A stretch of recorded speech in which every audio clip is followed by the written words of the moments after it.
Chapter 1. The Greek World. On his black warhorse Bucephalus, Alexander, king of Macedonia, rode at the head of his army. Unlike most of his soldiers, he had no beard. His skin was fair, and his light-coloured wavy hair grew long and low on his neck. He was in India, and proud of the past few years. Finally he had proved that he was the greatest general in history, and he now ruled the greatest empire that the world had ever seen. His soldiers had joined him from many parts of the world.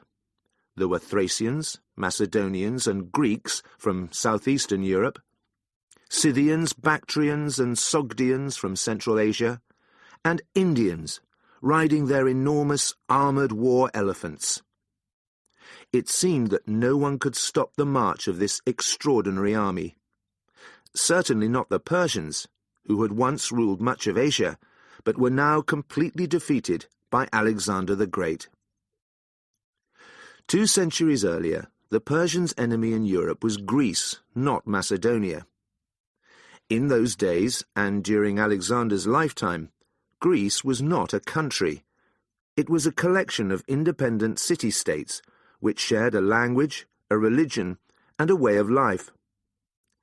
Athens and Sparta were 2 of the most famous city-states, but there were almost 1,500 others. They were not only found in the area that we call Greece today.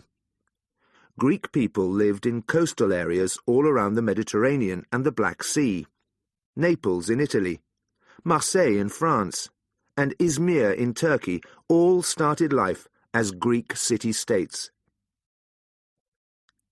By 500 BC, the Greek city-states in Asia had lost their independence. They were under the control of the Persian Empire and had to pay high taxes to the Persian king Darius I. In 499 BC, they fought for their independence with the help of the Athenians. Unfortunately, they suffered a serious defeat.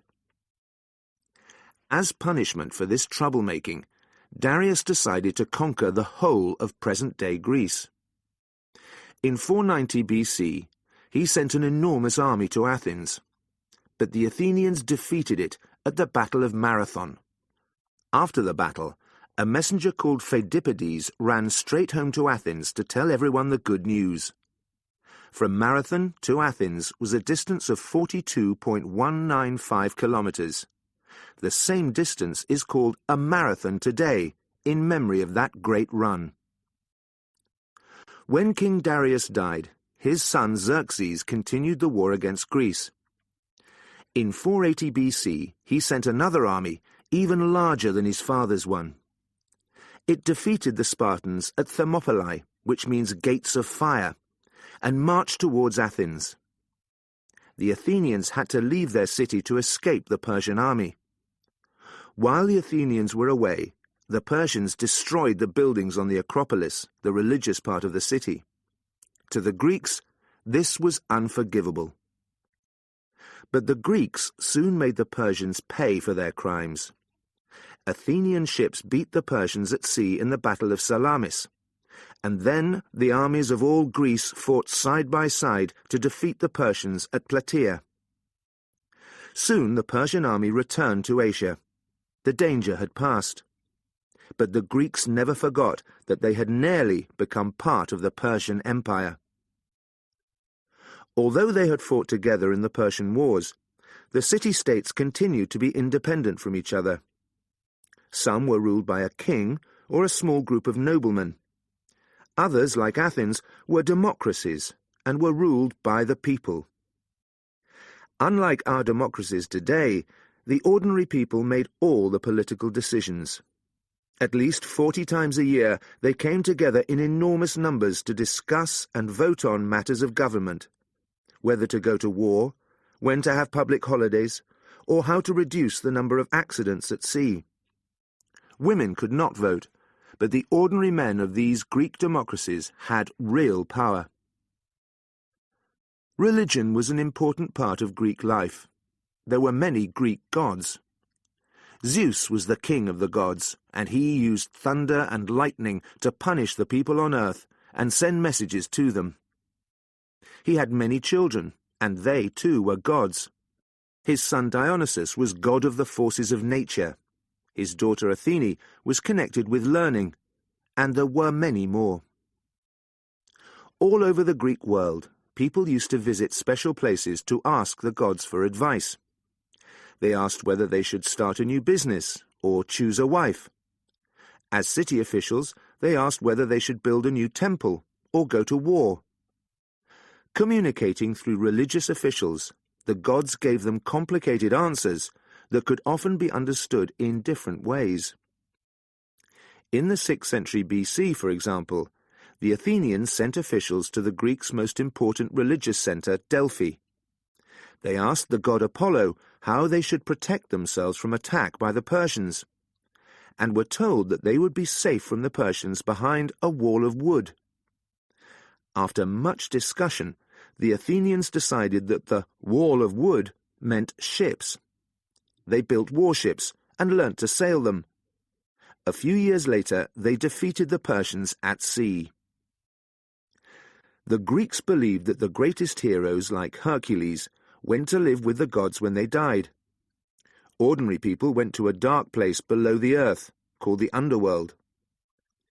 Each Greek city-state was under the protection of one or more of the gods. Each of these gods usually had a temple, built in a style that has been copied in the Western world for almost 2,500 years. To keep their gods happy, the people of the city held regular religious celebrations. They brought gifts and performed special songs and dances. The Greeks are remembered for their love of the theatre, which they performed in celebration of the god Dionysus. The plays of great writers like Euripides are still performed today. Other forms of literature were popular too. The Iliad and the Odyssey by Homer were long poems which told stories about the heroes of the Trojan War. Other Greeks wrote beautiful love poems, and the Western world's earliest works of history. Philosophy was invented in Greece, and the work of Plato and Aristotle is still important today. The Greeks also made many discoveries in mathematics and science.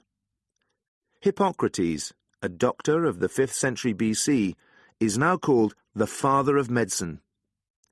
Medical students all over the world have to promise to follow his rules for looking after patients. The Greeks thought it was important to exercise both their minds and their bodies. They were great admirers of physical beauty in men as well as women. The social centre of a typical Greek city was its gymnasium, where rich citizens took physical exercise. Every 4 years, the city-state sent their best sportsmen to the city of Olympia for the Olympic Games. There, competitions were held in running, jumping, fighting, horse riding, chariot racing, and spear throwing. The greatest sportsmen at the Olympic Games became heroes of the Greek world, and were celebrated in poems by writers like Pindar. But the competition between Greek city-states was not always peaceful. There were often wars too. Except in Sparta, Greek armies did not have professional soldiers. The soldiers were usually farmers. Fighting took place in the summer months, and the soldiers went home in the autumn to look after their fields. The wars were usually about land. No city wanted other cities to control too much land or become too powerful. At the end of the 5th century BC, Athens and Sparta were at war for 27 years. It was a time of great suffering all over the Greek world. At that time, Macedonia in the north was not an important part of Greece. In fact, most Greeks did not think that Macedonia was part of Greece at all. The Macedonians spoke a strange form of Greek that other Greek speakers had difficulty understanding. Macedonian noblemen liked horse riding, hunting, eating meat, and drinking wine. They did not share other Greeks' interest in literature, science, and philosophy. Macedonia was ruled by a royal family that believed they were relatives of the great god Zeus. The king lived in Pella, Macedonia's capital city. The palace was as beautiful as the finest buildings in Greece, and the Macedonian kings wanted their country to be more Greek. They welcomed several important Greeks there, including many who were escaping the wars. The writer Pindar and the doctor Hippocrates were guests of the Macedonian kings, and Euripides wrote one of his greatest plays in Pella. And then, in 359 BC, Alexander's father Philip became king, and Macedonia's relationship with the rest of Greece changed forever. Chapter 2. A Macedonian Prince. Although Alexander's achievements were extraordinary, in many ways his father, King Philip, was responsible for his success. When Philip became king of Macedonia, he threw all his energy into increasing his power. He conquered the lands east of Macedonia, which were rich in gold. With this gold he was able to pay for a full-time professional army, which gave him a great advantage over the part-time armies of the Greek city-states to his south. It was a well-trained, well-organized army, and soon it had defeated all Macedonia's neighbors. When he died, Philip's empire covered most of modern-day Macedonia, Greece, Albania, Bulgaria, and European Turkey. In Macedonia, men were allowed to have more than one wife at the same time. Philip had 6 wives. His first wife, his queen, and the mother of Alexander, was called Olympias. Olympias was a princess from the neighbouring state of Epirus. She had a strong character and a quick temper. If she had a serious argument with someone, that person was unlikely to stay alive for long. There were many stories about her wild behaviour and her love of the god Dionysus. In the Greek world, it was normal to kill a few animals as gifts to the gods. But when Olympias organised religious celebrations, thousands of animals were killed as gifts to Dionysus. Then Olympias and her friends drank the animals' blood. They played with poisonous snakes too. It was said that Olympias liked to sleep with a snake in her bed. It is not surprising with parents like this that Alexander was brave and adventurous. His teachers too helped to make him a strong and successful leader. His first teacher was a relative of Olympias, a man called Leonidas. Alexander hated him. Leonidas made Alexander exercise without having breakfast and gave him only a small snack for his evening meal. He even checked Alexander's school bags, so Olympias could not hide food in them. Alexander loved music and literature, but his favourite hobby was hunting. He hunted with dogs, and he was always fond of them. Many years later, he even named a city in India after his pet dog Peritas. A hunter also needed a horse, and Alexander's horse was one of the most famous in history. A Greek friend of Philip bought it for an enormous sum of money and gave it to Philip as a present. Alexander, aged 12, went with his father to see this gift. It was a powerful black warhorse, but it was wild. It jumped and kicked and turned. Nobody was able to ride it. When Philip ordered his men to take the horse away, Alexander asked his father to wait. He turned the horse towards the sun, so it could not see its own shadow. It immediately became less frightened. Whispering in its ear, Alexander gently climbed on the horse's back and rode it proudly round the field. Everyone was full of admiration. Philip, it was said, had tears in his eyes as he watched his smiling son. Alexander kept the horse, which he called Bucephalus, and for the next 20 years man and horse were rarely separated. As Philip became richer and more powerful, he hired philosophers, artists, musicians, and engineers from all over the Greek world. His court at Pella was an exciting place for a young prince to grow up. Alexander could talk to people who had lived in Egypt and made friends with a man who had been a governor in the Persian Empire. Macedonia was now well connected in the wider world. Philip was too busy leading his army to spend much time with his son, but he made sure that Alexander's teacher during his teenage years would be the best that money could buy.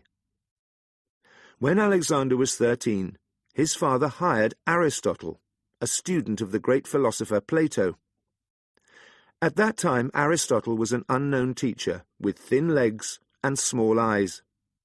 He also had one of the sharpest and most questioning minds in history. Aristotle later wrote many important works of philosophy. He was one of the first people to use scientific methods to learn more about plants and animals. He studied the stars and the way that the sea shapes the land.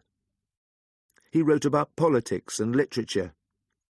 The list of his interests and achievements is extraordinary. Nobody knows how much he taught Alexander. Aristotle later wrote that it was a waste of time teaching political science to a young man, because he has no experience of life and still follows his emotions. Was he describing his pupil Alexander here? Perhaps. But as Alexander grew up, like his teacher, he never stopped asking questions. Whenever Pella had visitors from other parts of the world, Alexander learnt as much as he could from them. Alexander, like Aristotle, had a hunger for knowledge. Alexander was not Aristotle's only pupil in Macedonia. Aristotle also taught the sons of leading noblemen, and among them were many of Alexander's future commanders: Ptolemy, Perdiccas, Seleucus, Nearchus, and Alexander's best friend, Hephaestion. These friends, like the horse Bucephalus, followed Alexander loyally to the ends of the earth. Alexander grew up quickly into a responsible and intelligent young man. When he was 16, he was allowed to take charge of the government while Philip was away with the army. Soon after this, a tribe to the east of Macedonia started to cause trouble, and Alexander himself led a small army to defeat it. Then, when he was 18, he commanded part of his father's great army at the Battle of Chaeronea. In this battle, the Macedonians finally defeated the Greek city-states and forced them to accept Philip as their leader. Philip started to make plans to free the Greek cities in Asia from Persian rule. Alexander felt that he would have an important part to play in his father's war against Persia. The future looked good, but then his father fell in love. Eurydice was the daughter of a Macedonian nobleman. She was young and very beautiful. Soon Philip was planning their wedding. Olympias was very angry because, as Philip's new wife, Eurydice would be more powerful than she was. And if Eurydice had a son, he could be chosen as king instead of Alexander. At the wedding, there was a big argument. Alexander attacked his father, although no one was hurt. Alexander and his mother left the court immediately.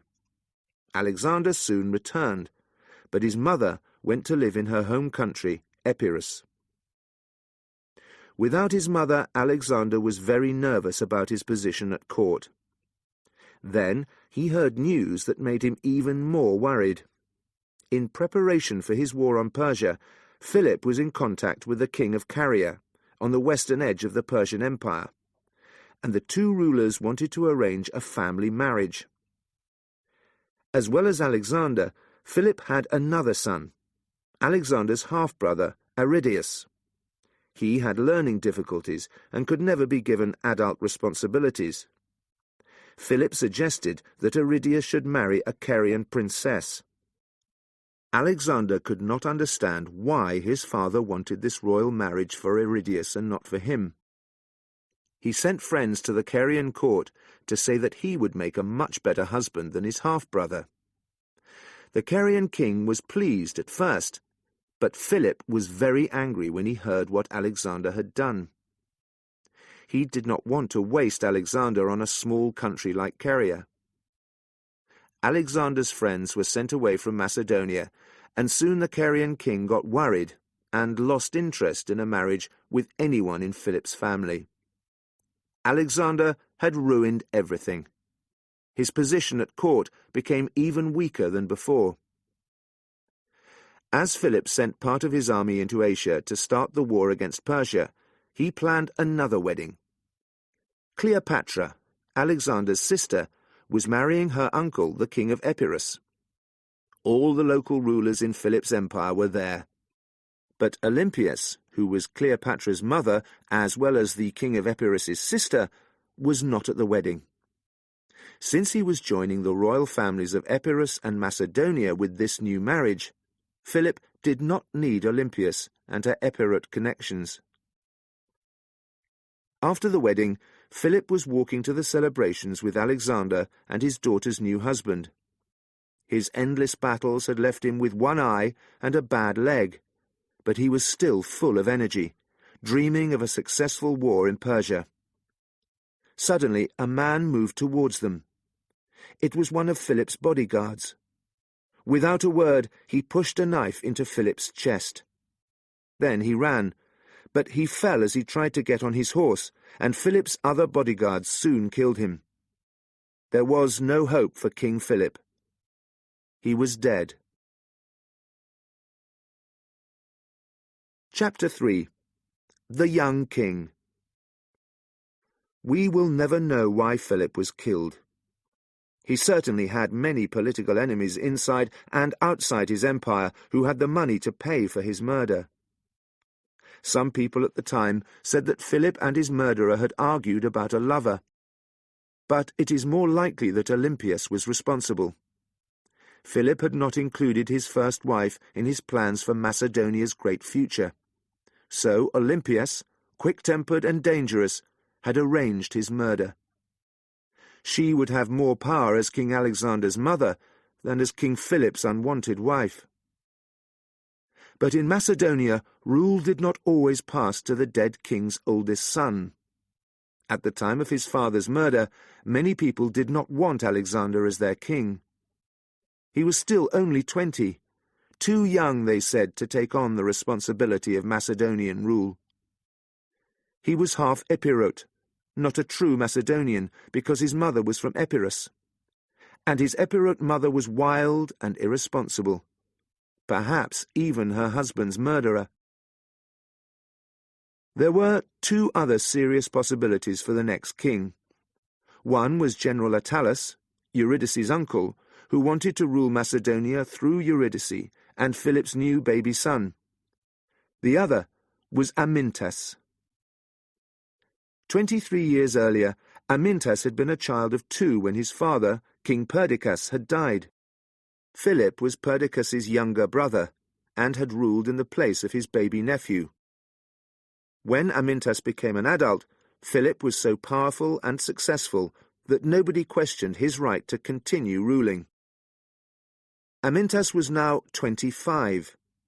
Compared to Alexander, he had the advantage of age and experience, and his blood was equally royal. He was popular with the noblemen of Macedonia. But Alexander stayed one step ahead of his enemies. He ordered the murder of Eurydice's baby, his own half-brother. General Attalus, who was with the army in Asia, could do nothing to stop him. Soon Attalus and Amyntas were murdered too. This was not unusual. In those days, the rule of a new king almost always started with a few murders. Alexander reduced taxes for the people of Macedonia, and since no other suitable kings were left alive, they seemed happy to accept him as their new ruler. The situation was more difficult abroad. When news of Philip's murder spread around his empire, the tribes in the north and the city-states in the south decided to free themselves from Macedonian rule. Within a few months of his father's death, Alexander had to fight to keep the empire together. He first went to the Greek state of Thessaly, The usual route was along a narrow valley in the mountains, but this was now guarded by the Thessalians. Alexander decided that it was too dangerous to take the Macedonian soldiers and war horses this way. Instead, he created a new path. He ordered the soldiers to cut steps in the steep rock face of a mountain on the border between Macedonia and Thessaly. After weeks of hard work, his army entered Thessaly by the new road, took the Thessalians by surprise, and defeated them easily. The Thessalians welcomed Alexander as their new leader. A march at lightning speed then took Alexander's army on a tour of Greek city-states. One by one, they realized that battle would end in disaster, so they quickly made peace with him instead. Only Sparta refused to accept Alexander as their leader, sending the message, "It is our father's habit not to follow others, but to lead them." Alexander was not too worried. The rest of the Greeks hated Sparta more than they hated Macedonia. He could manage without Spartan help. There were also problems in the north. After his tour of Greece, Alexander had to fight the Thracians, who lived beside the river Danube. They could not defeat Alexander's well-trained army, and soon they were forced to accept Macedonian rule. But bad news followed. The Macedonian forces in Asia were retreating. Attalus, murdered on Alexander's orders, had been a good general, and his death had probably weakened the army there. In Macedonia itself, Olympias was behaving typically and had murdered Eurydice. And in Greece, news was spreading that Alexander had been killed on the Danube. The city-state of Thebes was leading a new fight for independence, which was fast growing out of control. Alexander knew that he had to act quickly. He rushed his army to Thebes and started a siege of the city.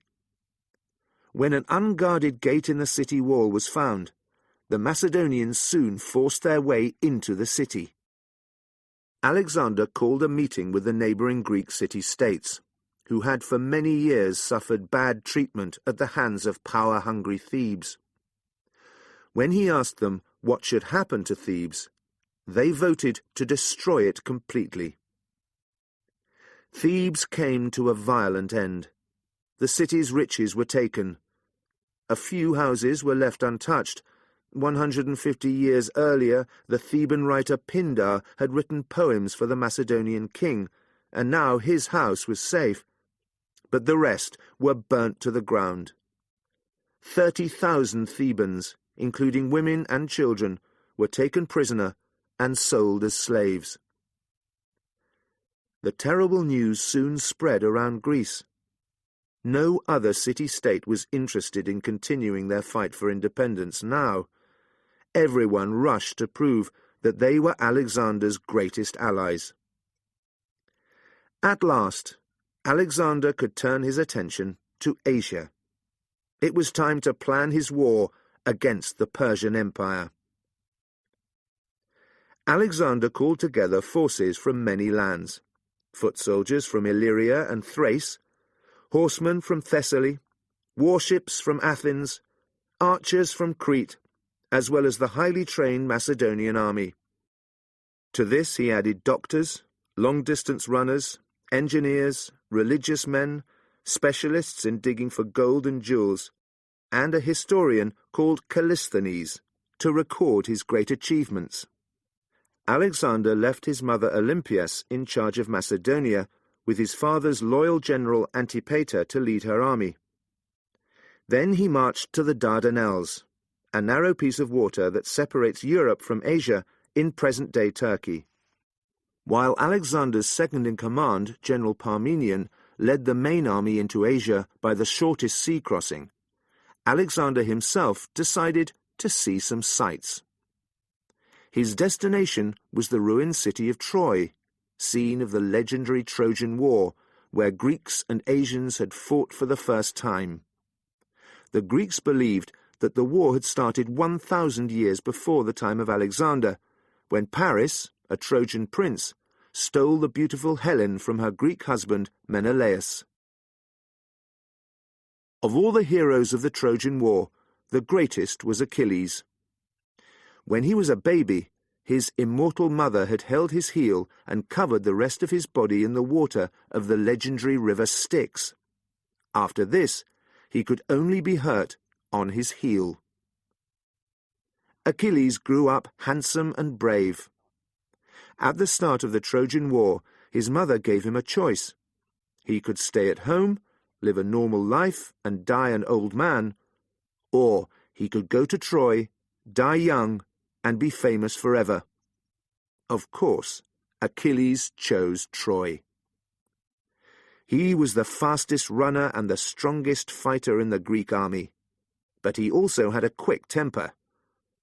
After an argument about a female prisoner with his general Agamemnon, Achilles decided to stop fighting in the war. Without Achilles, the Greeks were nearly defeated. Patroclus, Achilles' best friend, fought in Achilles' armour to give the Greeks confidence, but soon he was killed by the Trojan hero Hector. Achilles felt very sad and very guilty. It was his fault that his best friend was dead.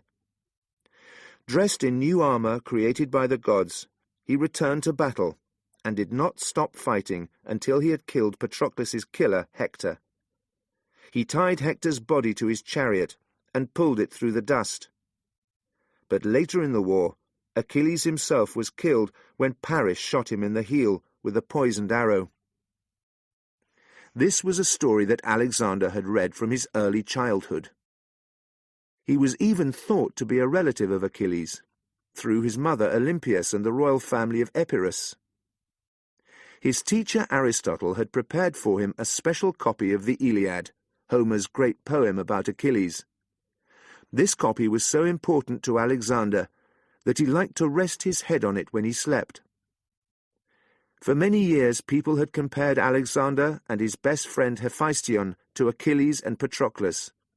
And now Alexander, like the Greeks of the Trojan War, had come across the Dardanelles to attack the people of Asia. As Alexander's boat touched the beach, he threw his spear at the ground as a sign that this land was now his. With his friends he walked up the hill to the ruins of Troy. He gave gifts to the gods. Then he and Hephaestion ran, Alexander to the tomb of Achilles, his best friend to the tomb of Patroclus.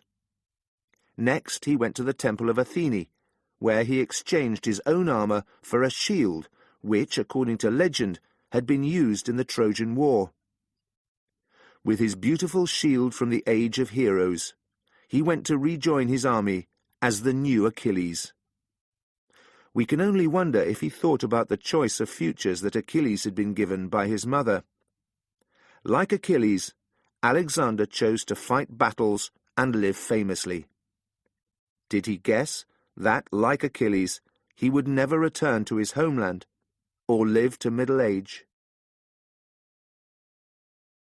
Chapter 4. First Battles in Asia.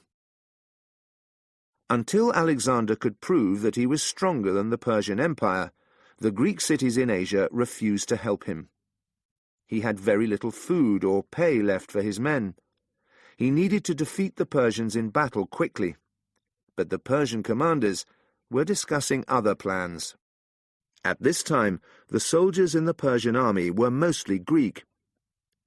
People talk of Alexander's Greeks defeating the Persians, but there were 50,000 Greeks in the Persian army and only 7,000 in Alexander's.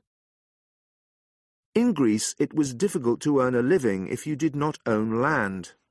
There were plenty of slaves, so landowners and businessmen rarely wanted to employ paid workers. The shipping business was a possibility, but storms at sea were common, and fortunes were lost as often as they were made. For many, the most attractive choice was a life in the highly paid Persian army.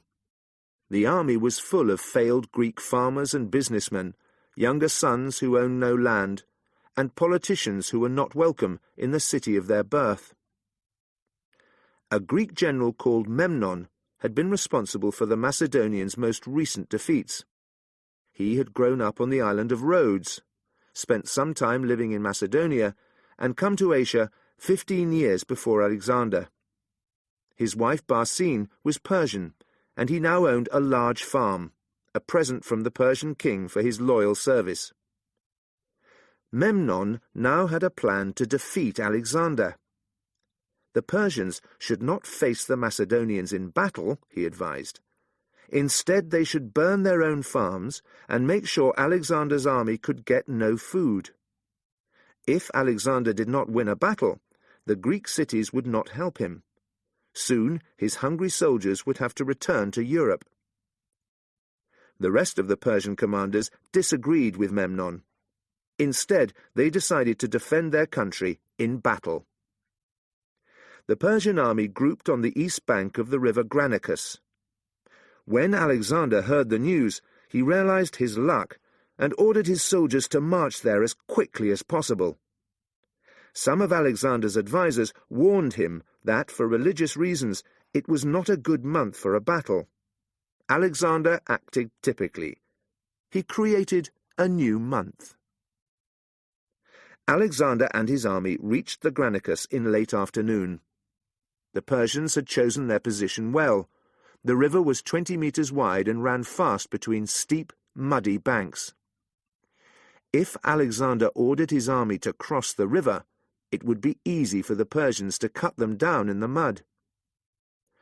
Alexander had read in the work of a Greek historian that the Persians liked to camp some distance from their chosen battleground, and did not march before the sun came up. The Macedonians crossed the river in the early hours of the morning and found it undefended. They now had the advantage of surprise. Alexander led his horsemen against the enemy. The Persian horsemen fought back, but they were badly organized because of the surprise attack. When Alexander's spear broke during the fighting, a Persian commander saw his opportunity and struck Alexander on the head. But Alexander was not hurt, and before the Persian could strike again, a Macedonian called Clytus came to protect his king. Clytus's sister had been Alexander's nurse as a baby, and now Clytus saved his life. As the fighting continued, the Persians failed to organize a strong defense. Many of their commanders were killed, several by Alexander himself. Soon the Persians on horseback were retreating. As the Macedonians surrounded the Persian camp, about 17,000 hired Greek foot soldiers tried to defend it. They managed to hurt Alexander's horse, but there were many more Macedonian attackers. They could not hope to win.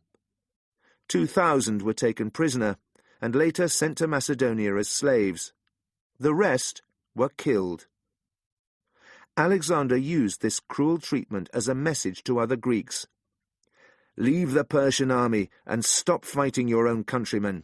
If you don't, your suffering will be worse than the Persians. After his success at the Granicus, the Greek cities in Asia quickly opened their gates to Alexander. He sent messengers to all the cities that he had already passed, telling them to become democracies, to create their own laws, and to stop paying tax to the Persian king. This was a clever trick, because it made Alexander popular with taxpayers. The tax to the Persian king was not really stopped, it was given a new name, and paid as a gift to the Macedonian army instead. But the trick was successful.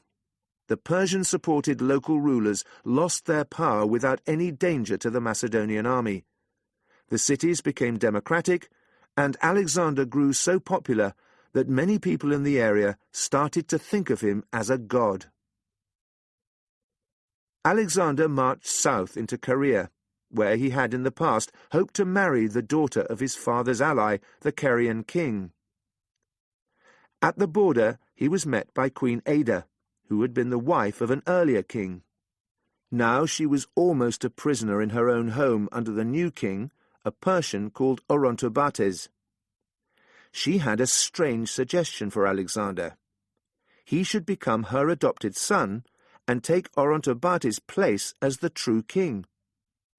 But first he had to defeat King Orontobates. Orontobates and General Memnon who was then commander of the whole Persian army, were preparing a defence of Halicarnassus, now called Bodrum in Turkey. The city was famous for its mausoleum, the great tomb of Ada's brother, King Mausolus, which was one of the 7 wonders of the world. Halicarnassus had the strongest city defences on the Asian coast, circled by walls and with a well-built castle. Persian warships defended it by sea. Alexander, who had sent his Athenian warships home a few months earlier because they were so expensive, had no warships at all. The siege was difficult. The Macedonians broke part of the city wall, but the Persians pushed them back. Many lives were lost from both armies. In the end, the Persians had too few soldiers to defend the city. They retreated to the castle, which they held for a year, but Alexander was able to move his forces into the main part of the city. As Queen Ada's adopted son, Alexander became king of Caria. Preparations now had to be made for the winter. Alexander decided to send home to Macedonia all the soldiers who had married just before the start of the war. This was a popular decision.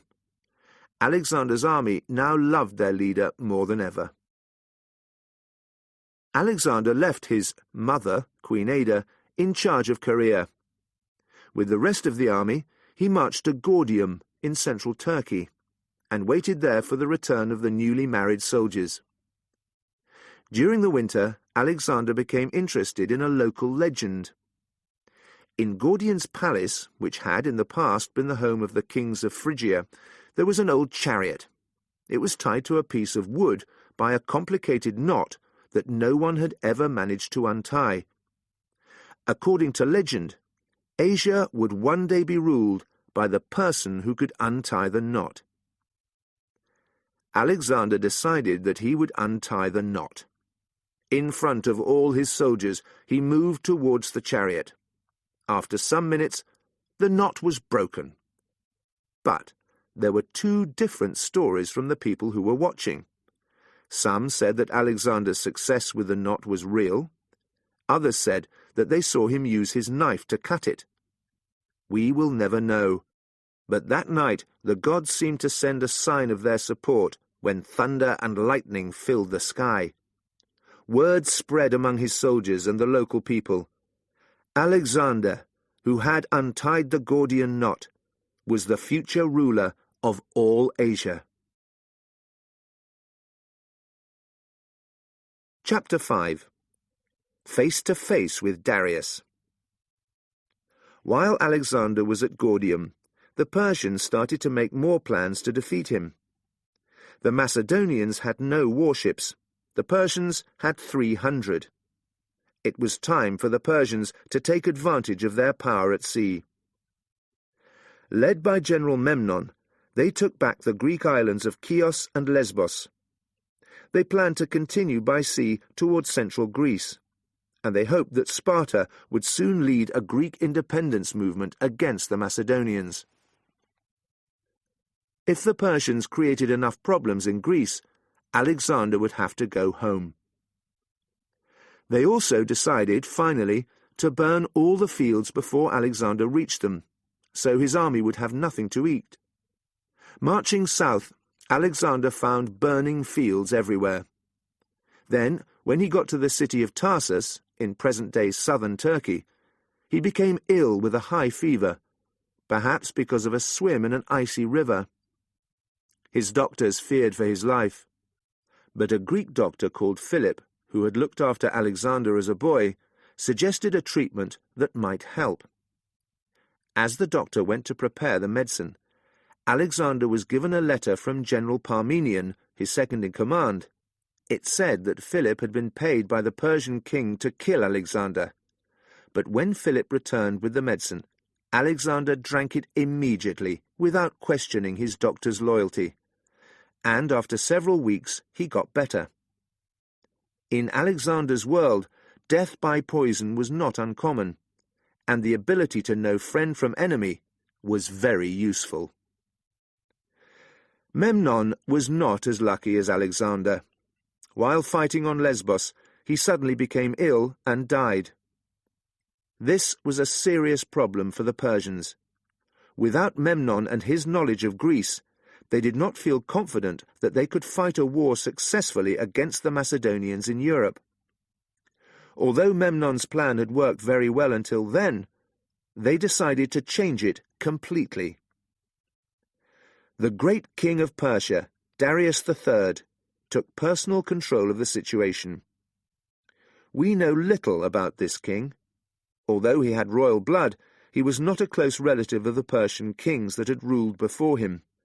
He had been the governor of Armenia and fought bravely in battles there. He had then become king of Persia, after many members of the royal family were poisoned by a power-hungry politician called Bagoas. Persia itself was in present-day Iran, but the great king controlled all the lands from Egypt to Pakistan, and from Uzbekistan to the Arabian Sea. His riches were legendary, and he received the treatment of a god. He was protected by a bodyguard of 10,000 soldiers. They were called the Immortals, because when one man died or became ill, his position was immediately filled by another man. The great king gave land to the men that served him well. The landowning Persians had a very comfortable way of life that was often a subject of wonder among the Greeks. They had soft carpets on their floors and beautiful gardens full of flowers. They ate the finest food, and hundreds of servants looked after all their needs. But with one word, the all-powerful king could take away their good fortune forever. Wide, well-built roads connected the great king's most important cities, Babylon, Susa, and Persepolis, with the far corners of his empire. The best of these roads was the Royal Road, which led 2,300 kilometres from Susa, in the heart of the empire, to Sardis on the Mediterranean coast. Every 25 kilometres along the route, there was a place to buy food and stay the night. Only the Greek cities in the west of the Persian Empire paid tax in the form of money. Everywhere else, tax to the great king was paid in food, in silver and gold, and in horses, war chariots, and fighting men. King Darius now put together an enormous army. Only the lands on the eastern borders of the empire did not send men. They were too far away to be useful. The Persian army's strength lay in its well-trained archers and horsemen, because riding and archery were the traditional hobbies of the Persian landowners. Tens of thousands of these men joined their king, but foot soldiers were less easy to find. Darius's army included a large number of teenage boys with no experience of battle. To help them, the king also called for the hired Greek soldiers who had been fighting with Memnon at sea. He needed them now for a great land battle. Historians at the time wrote that he had between 300,000 and 600,000 men in his army, but not all of them were soldiers. Each Persian horseman, for example, had 12 servants, and when the king commanded the army, his politicians, his wives, and his children came with him. The Macedonians, whose army only numbered about 50,000 men, received reports that the enemy had camped near the Syrian border with Cilicia, southern Turkey. They marched along the Mediterranean coast towards the Persian camp, covering the distance in half the usual time. Unknown to Alexander, the Persians had left their camp and were also marching. While the Macedonians followed the coast road south, the Persians followed the inland road north. Although they were only a few kilometres away from each other, neither army knew where the other one was. Such confusion is hard to imagine today, in a world where cameras in space can be used to spy on every movement that an army makes. The Macedonians realized first that the two armies had passed each other by mistake. They had already had several days of hard marching. Now Alexander asked his soldiers to turn round and march again. After an evening meal, they marched north in the dark, had a short sleep, then marched again at first light. Around midday, they came to a river near the town of Issus. On the far side of the river stood the Persian army, on a flat piece of land about 2 kilometers wide. To the west there was beach and the Mediterranean Sea. To the east there were mountains. The fighting area was too narrow for Darius to take advantage of his greater numbers of soldiers. It was a good battlefield for the Macedonians. Alexander, riding Bucephalus, led a charge of horsemen across the river towards the enemy. The Persian horsemen rode to meet them, and the battle began. In the centre of the battlefield were the Macedonian foot soldiers, who fought with 6-metre-long spears. Although they were difficult to defeat on flat ground, the Macedonians were having problems on the steep river banks. They were close to defeat at the hands of the hired Greek soldiers who fought for the Persians. But, just in time, Alexander's horsemen broke through the Persian line and came to help the foot soldiers. Soon the Macedonians were winning the battle.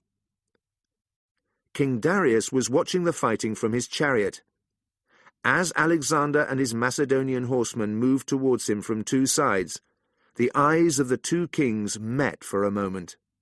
Then Darius, realizing that the battle was lost, turned his chariot and quickly retreated. End of CD 1.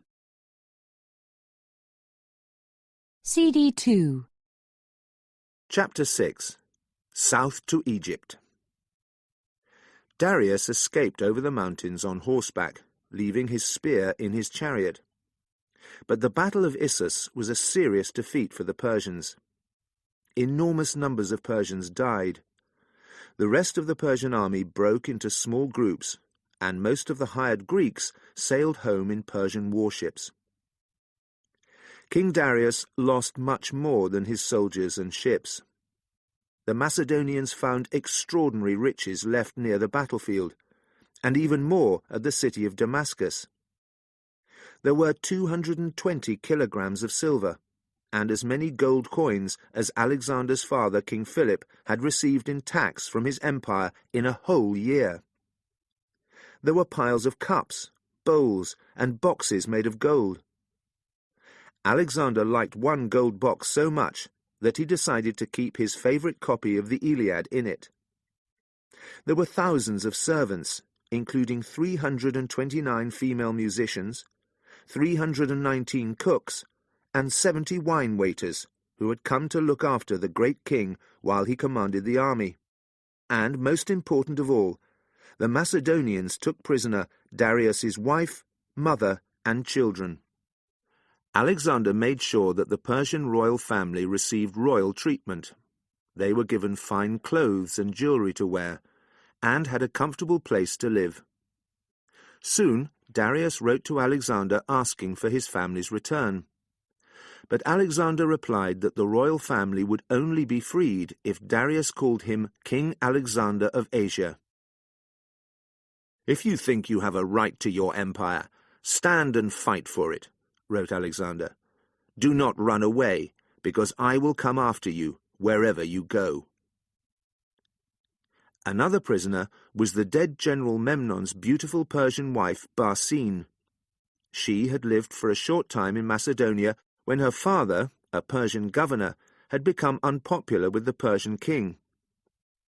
In Macedonia, Barsine had known Alexander as a boy. Now he was a man, and she was his prisoner. Alexander fell in love with her, and they were close for the next 5 years. Alexander now needed to take the ports in Phoenicia, present-day Lebanon. Most of them were happy to welcome the Macedonians and say goodbye to Persian rule. But the city of Tyre was different.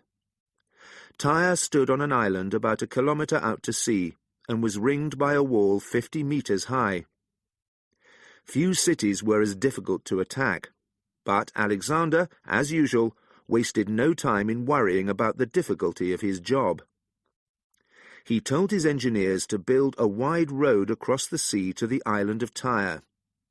Using stone from coastal ruins to fill in the sea, the first part of this road was built quickly. but the last 200 metres cost many lives. The Tyrians shot arrows at the Macedonians as they worked, but the Macedonians used stone-throwing machines to clear the archers from their shooting positions. The machines were also used to make holes in the city walls, but the walls were soon rebuilt.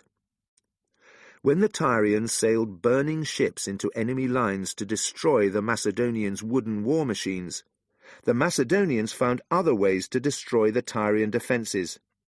The Macedonians tried to climb the walls, but the Tyrians showered them with red-hot sand that poured inside their armour and burnt their bodies horribly.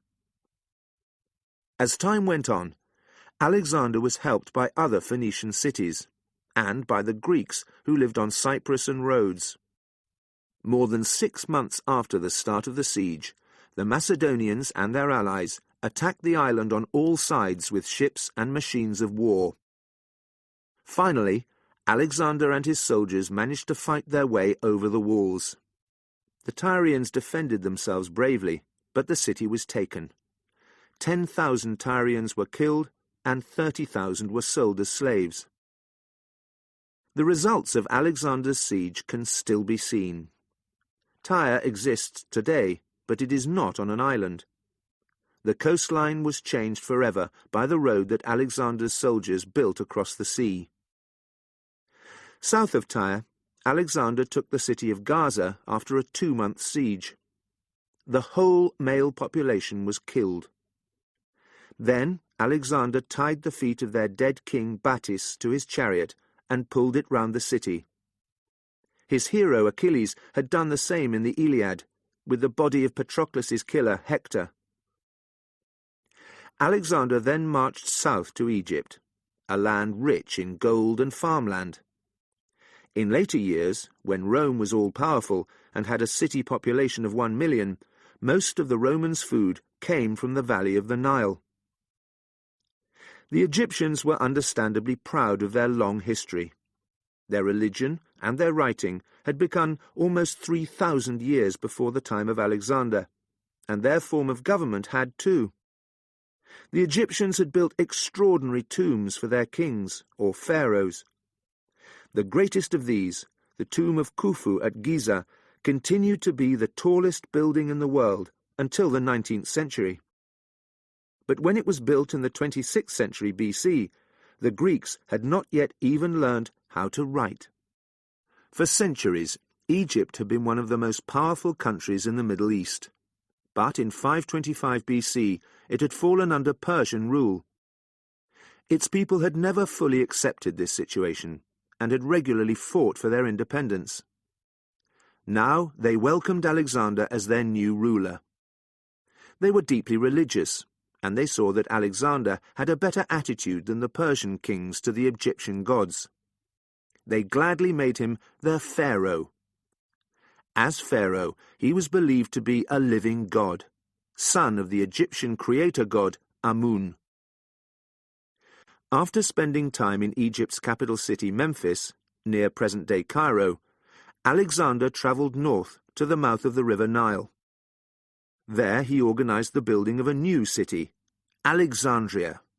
It was not the only city of that name. One had already been built near Issus, and before he died, Alexander built more than 20 others. But this Alexandria was perhaps his greatest gift to the future. In the centuries that followed, it became one of the Mediterranean world's most important centres of learning and of political and economic power. Leaving most of his army in Alexandria, Alexander travelled 200 kilometres west along the Mediterranean coast with a small group of soldiers. He came to the Greek city of Paratonion, then turned south into the Libyan desert. This time his destination was not an enemy city. It was Siwa, home of the Libyan god Ammon. Siwa, in Libya, was known all over the Greek world as a place where people could ask Ammon for advice and receive an honest answer. The answers were communicated to visitors by Ammon's religious officials. Ammon was connected with the Egyptian god Amun and the Greek god Zeus. It seems that Alexander had an important question to ask the god, but his journey across the desert to Siwa almost cost him his life. For 4 days the travellers were lost in a sandstorm. They drank all their water and soon became very thirsty. But suddenly there were clouds in the sky and it started to rain. Not without the help of the gods, according to Alexander's friends. They travelled at night when it was cooler, and soon they lost their way again. This time it was said they were helped by birds and snakes, which showed them the right direction. Finally, after more than a week in the desert, they reached Siwa. Alexander communicated privately with the god Ammon, possibly about his hopes of becoming king of Asia. Later, in public, the religious men of Siwa welcomed him as son of Zeus. Was this just a Greek translation of the pharaoh's title, son of Amun, or had they heard that Alexander's mother, Olympias, sometimes told strange stories about a god being her son's father? We do not know, but certainly Alexander's visit to Siwa had a powerful effect on him. According to his soldiers, he started to believe that he truly was the son of the great god Zeus. Like the Greek hero Hercules, he was more than human. Because of this, there was nothing that he could not achieve. Chapter 7. King of Asia. During the siege of Tyre, King Darius had written another letter to Alexander. He had offered him all the lands west of the river Euphrates, a fortune in gold, and marriage to his daughter. In exchange, Darius had asked for peace and the return of his wife, mother, and children. It was a generous offer, but Alexander had refused it. Darius then realized that he had no choice. He had to fight again. While Alexander was in Egypt, Darius called together a new army. Soldiers came from the farthest corners of his empire, and it was a whole year before the army was ready to fight. Alexander marched from Egypt to Tyre and waited. In his next battle, he wanted to defeat the Persians completely, and he could not do this against an incomplete army. To entertain his bored soldiers, he organized the performance of Greek plays and musical concerts. Then, finally, the Macedonians marched east. By burning the Euphrates Valley, the Persians forced Alexander to take the only other possible route east. This brought him to Darius's choice of battlefield, Gaugamela, in present-day Iraq. Darius made sure that, unlike at Issus, the battlefield was wide enough for him to take advantage of his enormous army. Although Alexander had been joined by new soldiers from Macedonia, Greece, and the Asian Mediterranean coast, these only took the place of the men who had died. Against Alexander's 7,000 horsemen and 40,000 foot soldiers, Darius had 30,000 horsemen and 200,000 foot soldiers to send into battle. At first, Alexander planned to take the Persians by surprise in the early morning. But when it became clear that Darius was expecting them, the Macedonians took time to look carefully at the battlefield.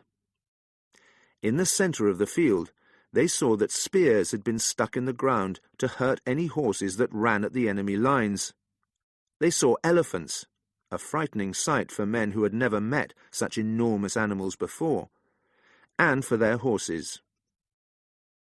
They also noticed that uneven ground had been flattened to help the drivers of the famous Persian war chariots.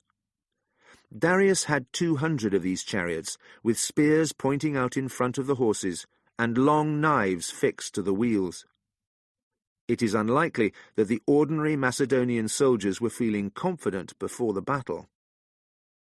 The following morning, Alexander spoke to his men, and their confidence returned.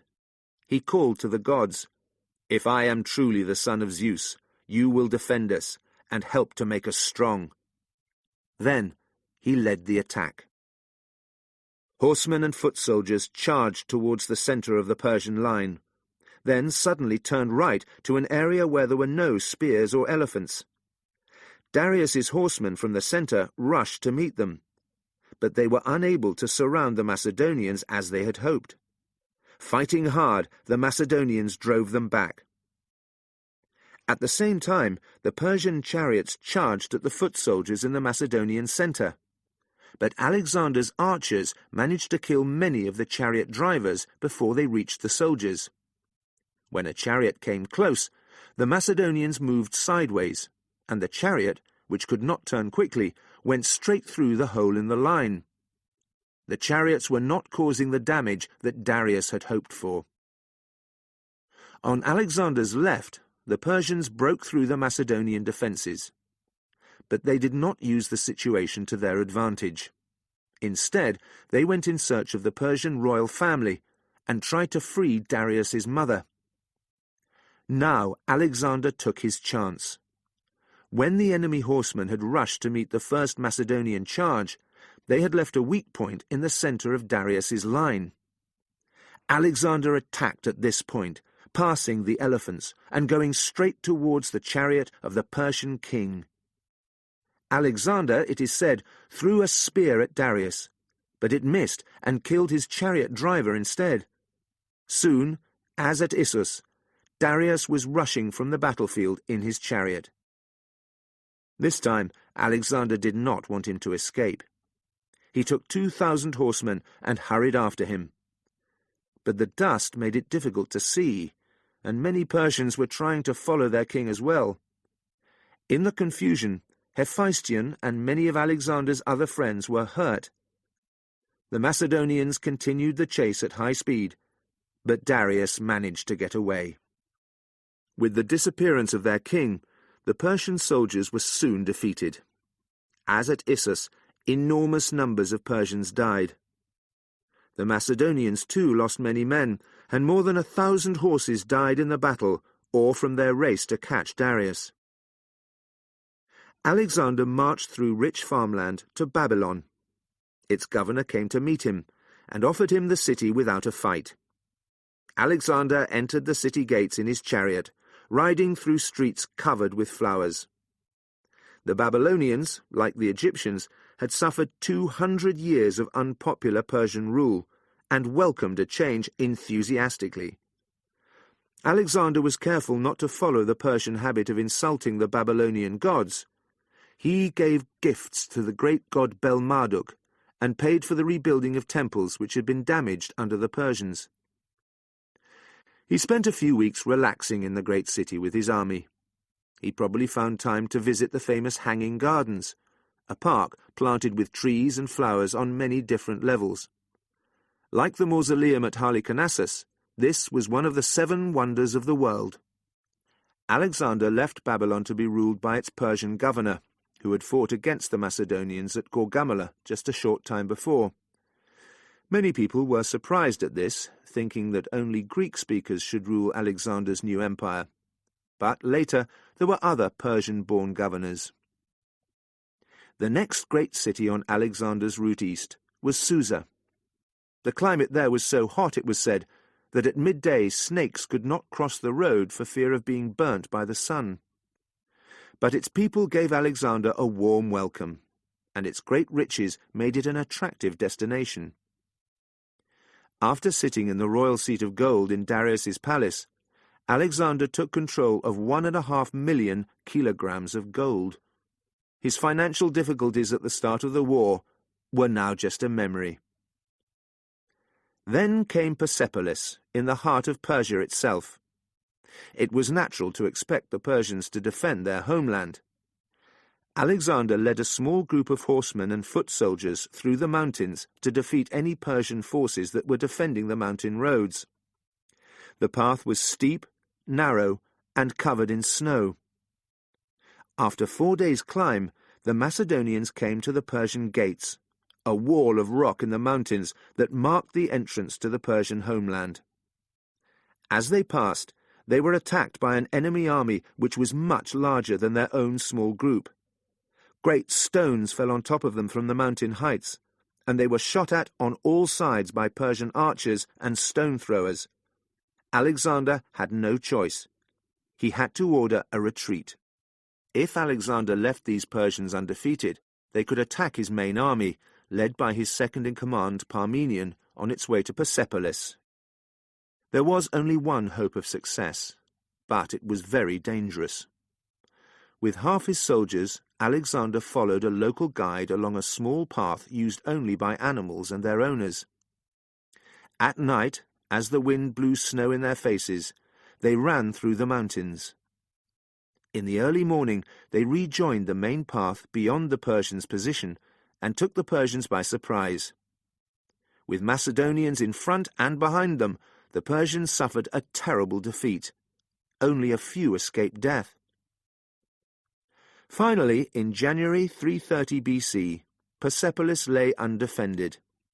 Alexander's soldiers moved through the city, destroying everything and everyone in their path in their search for riches.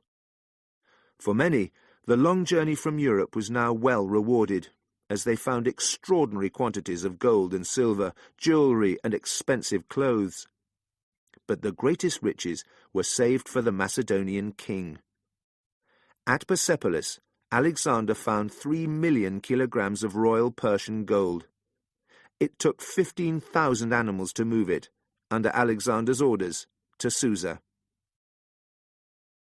Alexander chose a new governor for Bucephalus, a Persian nobleman whose father had been killed at the Granicus. It seemed that Bucephalus was going to receive similar treatment to Babylon and Susa. Then, after a celebratory meal, the Athenian girlfriend of Alexander's friend Ptolemy made a suggestion. Alexander should burn the palace where they were eating, she said, to punish the Persians for burning the Athenian Acropolis many years before. Alexander and his friends agreed, and soon the historic palace of the kings of Persia was in flames. While Alexander was in Bucephalus, Darius and about 10,000 soldiers waited 700 kilometers north in Ecbatana, present-day Hamadan. But when Alexander led his army north, Darius ordered a retreat. First, he planned to go far away to Bactria, part of present-day Afghanistan. Then he decided to defend the Caspian gates, which were much closer. His men were getting annoyed with these changes of plan. Eventually, some of them took their king prisoner. When Alexander heard what had happened, he followed as quickly as he could. Racing through the desert by day and night, he finally caught up with the Persian soldiers. But their prisoner king was not with them. Tired and thirsty after the long and unsuccessful chase, one of Alexander's officers left the road in search of water. By chance, he found a dead body.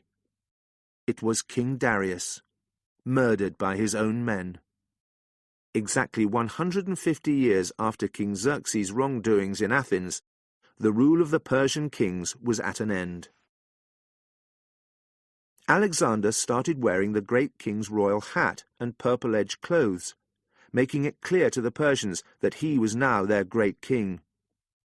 It was a shock for the Macedonians to see their king in Persian clothes. They did not understand why he wanted to look like the enemy. They had won battles that no one had expected them to win, and had become rich beyond their wildest dreams. Now their thoughts turned to home. To his soldiers' surprise, Alexander made no plans to go back to Europe. Instead, he continued to march east. And it is a sign of his extraordinary skills as a leader that his soldiers agreed to follow. Chapter 8. To the ends of the earth. The first aim was to defeat Bessus, one of Darius's murderers. Bessus was now in Bactria, calling himself king of Asia. General Parmenion, Alexander's second-in-command, stayed in Ecbatana with 25,000 men. Clytus, who had saved Alexander's life at the Battle of the Granicus, was given 6,000 foot soldiers and was told to protect the gold in the city. The other 32,000 soldiers in the Macedonian army marched with Alexander towards Bactria. The quiet complaints about Alexander's new Persian habits now grew more serious. A group of Macedonians planned to murder their king. Philotas, son of General Parmenion and commander of the Macedonian horsemen, was told about these plans but failed to warn Alexander. When the murder plans were eventually known, Philotas' earlier silence seemed strange. People began to wonder if the murder had been his idea.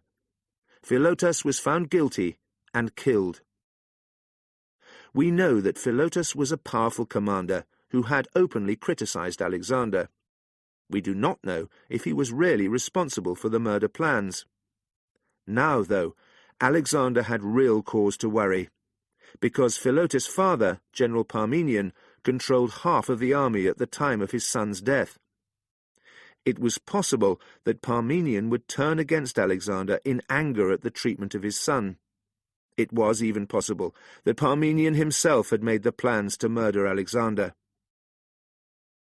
Alexander could not afford to wait and see what Parmenion would do. Instead, he organized the murder of this great general, who had been such an important commander in the Macedonian army since the days of Alexander's father, King Philip. After this, Alexander was very careful. His soldiers' letters to their families were secretly opened. A special group of soldiers was formed of people who had criticized the king. In this way, their dangerous views could not spread to other soldiers who were still loyal to Alexander. In future battles, these soldiers fought especially bravely, to prove that they deserved to stay with the army and not be left behind. After these unpleasant events, the Macedonians marched again towards Bactria. Their route took them straight over the mountains now called the Hindu Kush, killer of Hindus. They climbed 3,000 meters through snow and ice. The army suffered terribly from cold and hunger, and found it difficult to breathe in the thin air. Alexander walked beside his soldiers, helping men who had fallen. The horses suffered most, and were eventually killed and eaten, uncooked, as no firewood could be found under the thick blanket of snow. Finally, they arrived in Bactria. Bessus, who had not expected Alexander's winter crossing of the Hindu Kush, decided to retreat beyond the river Oxus. Most of his soldiers left his army, annoyed that he did not want to stand and fight. Alexander took Bactria's capital city, Bactra, then marched in the footsteps of the retreating Bessus. 2 months before, his men were freezing. Now they had to suffer the terrible heat of a stony desert. They travelled 80 kilometres with almost no water. Alexander shared their suffering, refusing to drink a small cup of water that had been found for him. Soon they reached the river Oxus. Bessus had destroyed all the bridges and boats, so Alexander ordered his men to fill their leather tent bags with dried grass and use them to sail across the wide river. On the far side, they discovered that, like Darius before him, Bessus had been taken prisoner by his own men. Now he was given to Alexander. Alexander sent him back to Ecbatana, where his ears and nose were cut off, and he was later killed. This was the traditional Persian punishment for killing a king. To please his new Persian allies, Alexander was punishing the murderer of Darius, who he himself had wanted to kill for so many years. Alexander now learnt of trouble in the lands that he had already conquered. The people of Sogdiana, present-day Uzbekistan, and Bactria were angry at the way that Alexander's hungry army had taken food and animals from their farms and started fighting for their independence. There were sieges in 7 cities. Eventually the cities were taken, the enemy soldiers killed, and the women and children sold into slavery. Then news came of trouble at the city of Marakanda, now Samarkand. The Macedonian soldiers there were surrounded by an enemy siege. Alexander had to send an army to help them. But the Scythians on the far side of the river Jaxartes seemed dangerous too. He decided to send only a small force to Marakanda and to use his main army to defeat the Scythians. His own battle against the Scythians was successful, and their leaders were soon asking for peace. But in Marakanda, the situation went from bad to worse. The Macedonians were met by enemy horsemen. Without Alexander to lead them, they fought badly, were forced onto a river island, and were killed. More than 2,000 men were lost. It was the first real defeat that Alexander's army had suffered. Alexander spent the summer of 328 BC trying to win back control of Sogdiana. Before he had fully succeeded, a terrible argument started over dinner one night. It was between Alexander and Clytus, the man who had saved Alexander's life at the Battle of the Granicus. It is possible that the argument was about Alexander's attitude to his older commanders, and to his dead father Philip's memory. Since his visit to Siwa, Alexander believed that he was the son of the god Zeus. Perhaps Clytus thought that Alexander was forgetting the importance of his human father.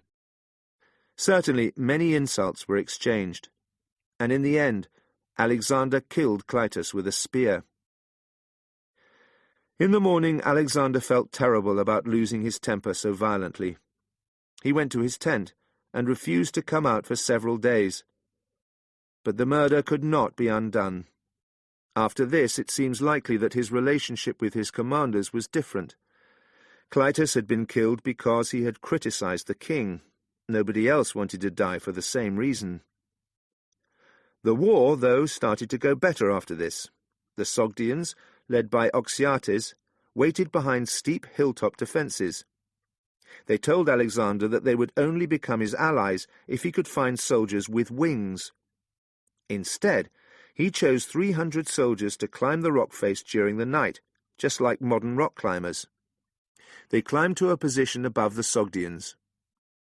When the Sogdians woke up and saw the rock climbers, they thought for a moment that the Macedonian army really had grown wings. They immediately accepted defeat and were taken prisoner. Among the prisoners was Oxyates' beautiful daughter Roxanne. Alexander fell in love with her, and soon they were married. Politically this was a good idea too. Oxyates was a powerful nobleman in Sogdiana, and now he had a strong reason to stay loyal to Alexander. Others were less loyal. Alexander soon learnt of another plan to murder him. Callisthenes, who was a pupil and close relative of Aristotle, and was writing the history of Alexander's heroic adventures, was blamed for the plan and killed. Beyond Bactria lay India, present-day Pakistan as well as India. Very few Greeks had ever been there, but many strange stories were told of this mysterious land. People said that it was rich in gold, which was dug by enormous insects, and that Indian wool grew on trees. Cotton was not known in the Mediterranean area at that time. They said that people lived for 200 years, that there was a tribe of one-footed men, and that to the east of India lay the Eastern Ocean, the edge of the world. Alexander led his army east into India, more for the adventure than to build an empire. By now the soldiers were mostly Asian, not European. Asian Greeks from the eastern Mediterranean, and Bactrian, Sogdian and Scythian horsemen and archers. But his most important commanders were his loyal childhood friends, including Perdiccas, Ptolemy, and Seleucus. His best friend Hephaestion was now his second in command. At first, Alexander was surprised by the warm welcome that he was given. A group of Indian kings asked to be his allies and sent him 25 elephants to use in battle. But other tribes were not as welcoming. One after the other their cities were taken and their people killed, until most of the local kings accepted Alexander as their conqueror. If they did this, they were allowed to continue their rule in peace. But one king, Porus, preferred to fight. He positioned his army and more than 100 war elephants on the far bank of the river Hydaspes. Alexander's horses were frightened of elephants, and because it was the rainy season, the river was very deep and fast. Alexander could not cross the river and hope for an easy battle. Every night Alexander's soldiers pretended to start an attack, shouting the Macedonian war cry, "Alalalai!" Every night Porus's men got ready to defend themselves, but as soon as the enemy had got out of bed, Alexander stopped his attack. Soon Porus's men were suffering badly from too little sleep. Porus saw that Alexander had collected enough food to feed his men until the end of the rainy season, and decided that in fact he was not planning to cross the river for many months. He ordered his men not to listen to the nightly Macedonian war cries. Then Alexander attacked. On a rainy night he sailed across the river about 25 kilometers away from the main armies. His boats landed on an island in the middle of the river, not on the far bank. By the time the mistake was discovered, it was almost light. There was no time to go back to the boats. Instead, Alexander climbed onto the back of his horse Bucephalus, who walked the rest of the crossing with water up to his shoulders. Alexander's soldiers followed, some on horseback and some on foot. Soon the fastest of Porus's soldiers arrived, but their chariots got stuck in mud, and they were quickly defeated. Then Alexander marched on Porus's main army, 25 kilometers away. At the front of Porus's battle line were the elephants. Alexander's friends Hephaestion and Perdiccas led horsemen to the far left of the line, beyond the elephants, and Porus's men moved to meet their attack. Then Alexander sent soldiers to attack their right, which was almost undefended. Soon Porus's army was in a state of confusion, and many fighters used their elephants for protection. While Alexander's archers shot at the elephants' drivers, his foot soldiers cut at their legs. The elephants went mad, picking men up and throwing them violently to the ground. Then, frightened and tired, they walked slowly backwards. The battle had ended. For Alexander, there was just one sad result of the battle. Bucephalus was hurt by Porus's chariots soon after he had crossed the river. A few hours later, he died. Alexander built a new city on the banks of the river and called it Bucephala, in memory of his much-loved horse. Alexander's army continued east, through the mud of the Punjab's rainy season. When rivers broke their banks, the men had to escape the water in local hilltop villages. The snakes of the area did the same, and many men died from the poisonous bites of snakes hiding in tents, clothes, and cooking pots. They reached the banks of the river Hyphasis, and at this point a local king gave Alexander some unwelcome information. They were still a long way from the Eastern Ocean, which, for Greeks, meant the edge of the world. To get there they had to cross the river Ganges, more than 5 kilometers wide, and fight the powerful king of Magadha and his 4,000 elephants. Alexander was not especially worried by this news. He had defeated elephants before, and destroyed an empire greater than Magadha's. He called his men together and told them about the adventures and achievements that the future held. But his men greeted his words with silence. Some of them had marched 18,000 kilometers since they had first arrived in Asia. They had not seen their families for 8 long years, and after 3 terrible months of rain they were muddy, wet, and tired. They did not want to cross the Hyphasis and attack another great empire. They wanted to go home. Finally, one of the commanders told Alexander their feelings. Soon, all the commanders refused to continue east. The first personal defeat in Alexander's life came from his own army. He realized that he had no choice. Many of his men had tears in their eyes as they heard the good news. Alexander was going to lead them home. In his tent, Alexander was not as happy as his men. His defeat had been very public, and it hurt him greatly. There was a philosopher called Anaxarchus who was travelling with the army. He tried to make Alexander feel better, but according to legend, Alexander cried when Anaxarchus talked about the number of worlds beyond the stars. He explained his tears. "There are so many worlds, and I have not yet conquered even one." Chapter 9. The Last Years. Alexander refused to go back the way that he had come. His taste for adventure was satisfied a little when his men agreed instead to build boats. they planned to follow the Hydaspes and Indus rivers south to the Arabian Sea.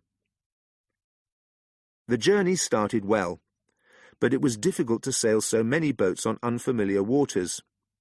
When the river was too fast, the boats lost control, and many crashed into each other and broke.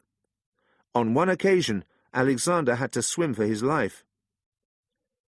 Alexander wanted to conquer all the tribes that he passed. The Maloi, who lived in and around the city of Multan, caused him the most trouble. With a small force, Alexander surrounded Multan. Then he led an attack on the city walls. He climbed a ladder and jumped down inside the city.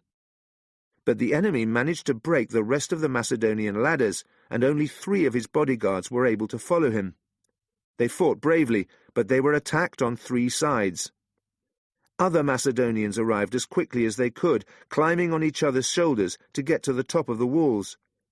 But when they reached their king, he had a metre-long arrow deep in his chest. They defeated his attackers, then carried him away on his shield, but they had little hope that he would live. The Maloi were killed, men, women, and children, and the other tribes rushed to accept defeat peacefully. But news reached the main army on the river that Alexander was dead.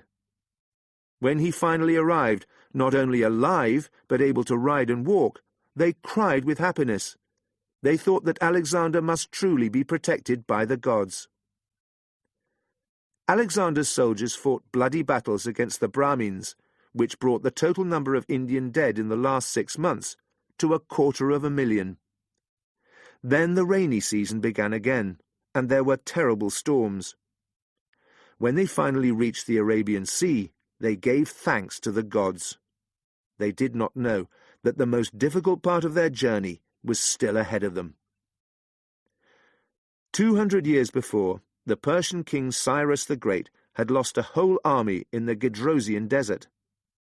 The desert, now called the Makran, covers 62,000 square kilometers of present-day southern Pakistan and Iran, and their route led across it.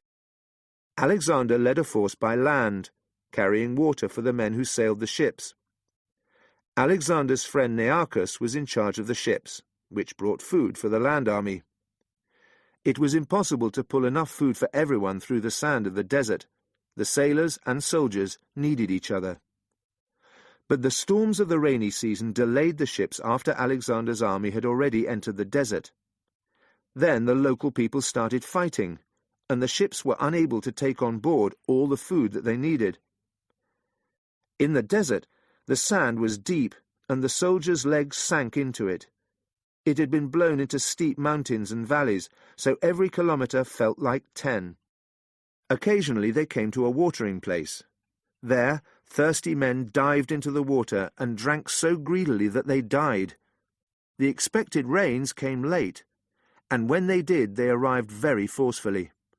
Most of the women, children, and animals following the army were washed away and killed. The Gedrosian desert was a hell on earth. Soon the men started to die of hunger.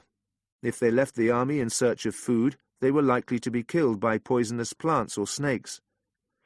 Then they discovered that their guides had lost their way. Eventually, 8 weeks after entering the desert, they came out on the other side. But the desert had proved a much stronger enemy than an army. Tens of thousands of men, women, and children had died on the march. At this time, Nearchus and the ships were only just leaving India. They too were hungry and thirsty on their journey, but Nearchus led them well, and they lost few men. Eventually, the ships reached Carmania, in present-day southern Iran, on the far side of the desert, and Alexander was there to welcome them. There were wild celebrations. Sailors and soldiers were together again, and they knew that they were lucky to be alive. When Alexander had marched over the Hindu Kush, few Persians had believed that he would ever return. Since then, there had been stories that he had died in Multan or in the Gedrosian desert. They were very surprised when he arrived at Carmania, an easy march from Bucephalus. Few of the conquered lands had stayed loyal in the 6 years since the Battle of Gaugamela. Some governors had become disloyal as soon as Alexander had left. Others, including the governor of Babylon and Queen Ada of Caria, had died of illness or in battle, and disloyal men had taken their place. Many Greeks and Macedonians had been left as the populations of Alexander's new cities. Some had hated their new life and killed their governors. And in Ecbatana, a group of Alexander's generals had behaved very badly, insulting the local religion and attacking the local noblewomen. Alexander punished his disloyal governors and generals with death. He chose new governors from among his European commanders. Too few of his Persian appointments had been a success. Alexander next planned a great wedding celebration, choosing Persian wives for 90 of his officers. He himself was already married to Roxanne, but he decided to follow royal Macedonian tradition and take 2 more wives. The eldest daughters of Persia's most recent kings, Darius and Artaxerxes. He asked his best friend Hephaestion to marry Darius's younger daughter, so that Hephaestion's children could be his own nephews. The weddings were celebrated for 5 days, in an enormous tent in Susa that had been richly decorated with gold and jewels. Alexander had taken the power of government away from the Persians. Now he was including them in his empire in another way. More and more soldiers from the eastern half of the empire were joining Alexander's army. When he asked his oldest Macedonian soldiers to go home, they felt insulted that he did not need them anymore. After 10 years in Asia, they now wanted to stay and enjoy the lands that they had conquered. They refused to leave. The rest of the Macedonian soldiers supported them. "If you send the old soldiers home, you must send us all," they told Alexander. But Alexander's decision was final, and he said that they could all go home if they wished. Persians would take their place in his army. Immediately, the Macedonians changed their minds. They asked Alexander to forgive them. They wanted him to send the old soldiers home, but allow the rest of them to stay. The problem was solved, and Alexander organized a great dinner to celebrate the friendly relationship between Macedonians and Persians. Alexander and his friends spent the next few months relaxing and being entertained by theatre performances and sports competitions. But Hephaestion caught a fever, became ill, and died. His death was a terrible shock to his lifelong friend and king.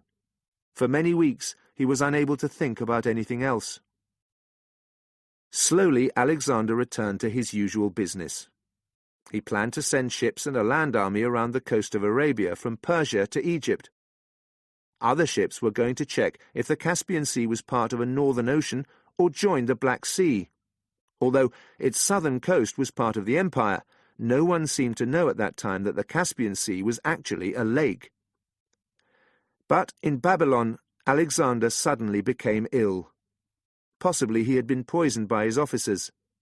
Probably he had caught a disease carried by insects while he was travelling on Babylon's waterways.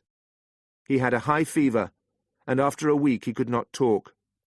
On the 10th day, his court and army were given the unthinkable news. Alexander the Great was dead.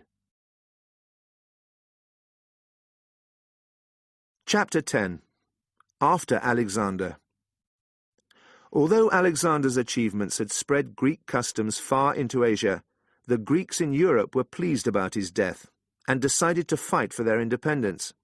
To them he was still a foreigner, but the Persians, who had lost an empire and hundreds of thousands of men because of Alexander, were very upset when they heard that he had died.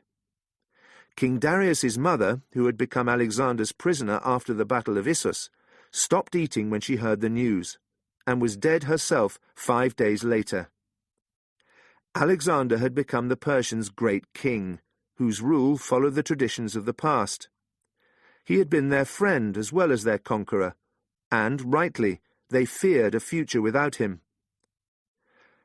Alexander died with no close male relative except his brother Aridius, who had learning difficulties, but Roxanne, Alexander's first wife, was soon going to have a baby. Alexander's friends decided to make the unborn child the next king, if the baby was a boy. Alexander's friend Perdiccas, who had been his second-in-command after the death of Hephaestion and had royal blood himself, would rule until the baby grew up. But the common soldiers wanted Aridius as their king, as he was fully Macedonian, and Roxanne's baby had Asian blood. Less than a week after Alexander's death, fighting began. It was only stopped when Perdiccas ordered the death of 30 of the soldiers' leaders, and they were thrown to the elephants. It was agreed that rule would be shared between Roxanne's baby and Aridius. There were many years of confusion in the empire that Alexander had built. The story of Alexander's dead body is typical of the times. It was believed that the body's final resting place would bring good luck to the local people. Perdiccas ordered his men to take it from Babylon to Macedonia in a box of gold. But Ptolemy, who had been a close friend of Alexander and had recently made himself king of an independent Egypt, took the body in secret to Egyptian Alexandria, where it stayed for hundreds of years. During the years after Alexander's death, Roxanne poisoned Alexander's other wives to protect the power of her baby son, also called Alexander. Perdiccas ruled for a short time, until he was murdered by his bodyguards. Alexander's most loyal commanders all wanted power for themselves, and they were willing to murder people to get it. Antipater was the general who had controlled the Macedonian army in Europe while Alexander was in Asia. When Antipater died of old age, his son Cassander took control of Macedonia. Alexander's mother, Olympias, was officially in charge of Macedonia and tried to protect her power. She murdered King Aridius, her husband's son and Alexander's half-brother, and defended herself in the Macedonian town of Pydna. But Cassander put the town under siege. After 9 months, she had no food, and she died proudly. Cassander then killed Roxanne and her son, who were visiting Greece, and made himself king of Macedonia. The Macedonians soon sold the lands that Alexander had conquered in India. They received 500 elephants for them. Many years later, these lands were reconquered by the Greek-speaking kings of Bactria, whose family had been started by one of Alexander's Macedonian governors. After years of fighting, 2 of Alexander's commanders controlled most of his empire. Ptolemy was king of Egypt, and Seleucus king of the Asian Empire. The families of both men stayed in power until their lands were conquered by the Romans in the 1st century BC. All over Alexander's empire, Greek-style cities had been built. Their populations were mostly European, and became perhaps more Greek in their habits as the years passed. In some areas, they preferred to marry their sister, niece, or granddaughter than to join their family with the foreigners that surrounded them. Each city had a gymnasium and held sporting competitions and theatre performances. In Afghanistan, buildings and works of art have been discovered which copied exactly the artistic styles of Greece. The works of Homer, Plato, and Aristotle were read and enjoyed in India and even across the sea in Sri Lanka. The greatest of Alexander's new cities was Alexandria, the capital of Egypt under the Ptolemaic kings. While many parts of Alexander's empire suffered from continued fighting, Egypt lived in peace and grew in power. Its economy was very successful. From Alexandria, ships took paper, medicines, jewellery, and art all over the known world. The Ptolemaic kings mixed Greek customs with Egyptian traditions, and built temples to both Greek and Egyptian gods. They were very interested in literature, philosophy, and science, and invited the most famous writers of their age to live in Alexandria. Out of this collection of great men grew a great idea. A library that brought together all Greek knowledge and included every book that had ever been written. At its largest, this library held 50,000 books. Not a lot compared to the great modern libraries, but in a world before printing machines, this was an extraordinary number. Among these books was a growing collection of histories of Alexander's life. Some of them were interested in the facts, others told romantic stories that were completely untrue. They said that he and his warhorse Bucephalus each had 2 horns on their heads. They told of strange flying machines, a valley of diamonds, and the secret of immortality. Alexander's legend was told from Iceland to China. In death, he travelled far beyond the borders of his own empire. Over the years, interest in Alexander has been shown in many different ways. He appears in the book of Daniel, which was written in Hebrew in the 2nd century BC and now forms part of the Christian Bible. He was the hero of Julius Caesar, Rome's greatest general. The Italian artist Michelangelo created a square in Rome to look like Alexander's famous shield. The French ruler Napoleon used to read about Alexander in bed every night. In the early 1900s, tribal kings in Afghanistan still went into battle carrying a red flag, which according to their legends had belonged to Alexander.